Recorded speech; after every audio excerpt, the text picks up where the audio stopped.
व्यास ऋषि ने वर्णन किया।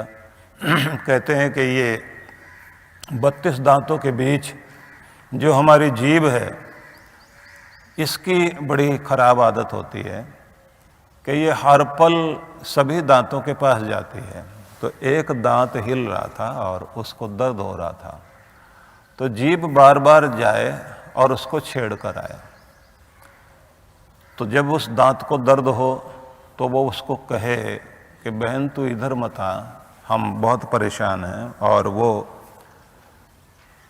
जीभ उसको बोल दे कि मैं तो हाल चाल पूछने आई हूँ।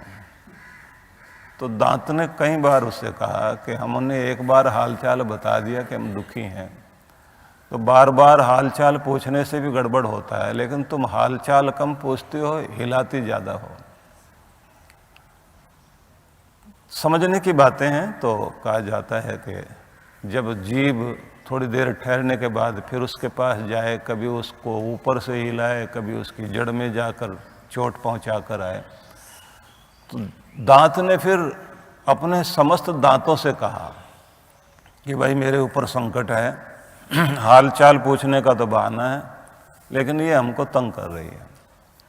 तब सारे दांत दंता वदंती जिह्वे त्वम दशा में किम करिष्यसि, तब सारे दांत मिलकर जीभ से बोले कि हम सब मिलकर तुम्हें काटें, तब तुम क्या करोगे। मतलब उन्होंने अपना परिचय दिया कि हम 32 दांतों के घेरे में तुम रहती हो, और हम सब का परिचय यह है कि कुछ काटने वाले हैं, कुछ चुभने वाले हैं, कुछ कुतरने वाले हैं, कुछ कुचलने वाले हैं, कुछ दबाने वाले हैं। सब ने अपना अपना परिचय दिया, और साथ में कहा कुछ हमारे महारथी हैं जो दो साइड में अंदर की तरफ रहते हैं, वहाँ अगर कोई पहुँच गया तो उसके बाद कुचला भी जाएगा, पीसा भी जाएगा, और ऐसा हाल हो जाएगा कि लुगदी बन जाएगी। सब परिचय देने के बाद उससे कहा कि अब आप चुप होकर बैठ जाइए, क्योंकि हम 32 और तुम अकेले, क्या करोगे। तो इस पर उत्तर उन्होंने दिया, व्यास ऋषि ने जैसे लिखा कि जीभ कहती है एकम में वचो वचमी योजम प्रतिशत, बस एक ही शब्द में बोलूँगी और तुम 32 के 32 बाहर हो जाओगे। मतलब मैं कोई ऐसी कड़वी बात या ऐसी कोई गाली दे दूंगी, किसी न किसी का घूसा चलेगा और 32 दांत बाहर हो जाएंगे।